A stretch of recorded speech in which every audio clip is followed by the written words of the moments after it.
O'zbekistonning buyuk kelajagi sizlardek ko'zi yonib turgan yoshlarning qo'lida.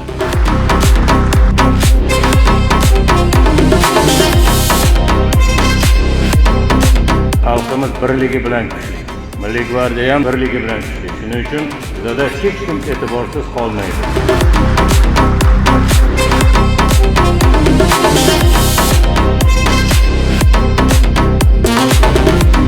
Niyatlaring bormi? Hech qachon to'xtamang. Intiling, qiyin bo'ladi, og'ir bo'ladi, g'ovlar bo'ladi, to'siqlar bo'ladi, lekin intilgan o'zini albatta niyatlariga yetadi. Ayni paytda Milliy gvardiya qo'mondoni tashabbusi bilan mehribonlik uylari hamda oilaviy bolalar uylarida voyaga yetib, yurtimizning turli ta'lim dargohlarida tahsil olayotgan yoshlar bilan ochiq muloqot bo'lib o'tmoqda.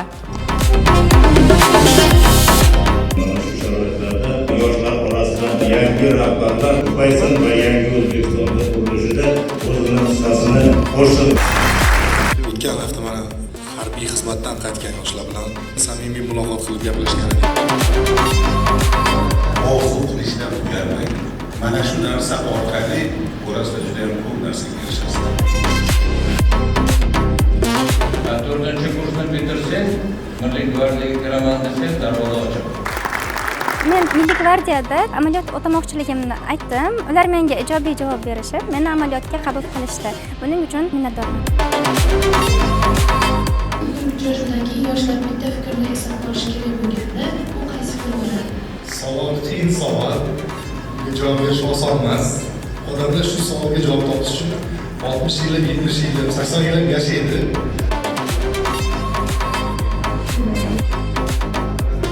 Yigirma kech mehmonxona uyida tarbiyalanganman. Musobaqalarga ishtirok etganmiz, biz ishlarga tayyorgarlik qilganmiz. O'qishga kirmasligimizdan oldin ham zakovat o'yinlari, tadbirlar, sport o'yinlari bo'lib o'tardi.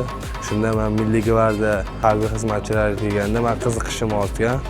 Hozir Chirchiq shahar jismoniy tarbiya universitetida o'qiyman. Men 2024-yil mehribonlik uyi tarbiyalanuvchisidan imtiyoz asosida Temur Beylar maktabiga qabul qilindim. Bundan juda xursandman. Milliy gvardiya safida xizmat qilish orzuyim bor. Qo'mondonimiz bilan ko'rishdik. Bunday tadbirlar hayotga qiziqishimizga katta turtki bo'ladi.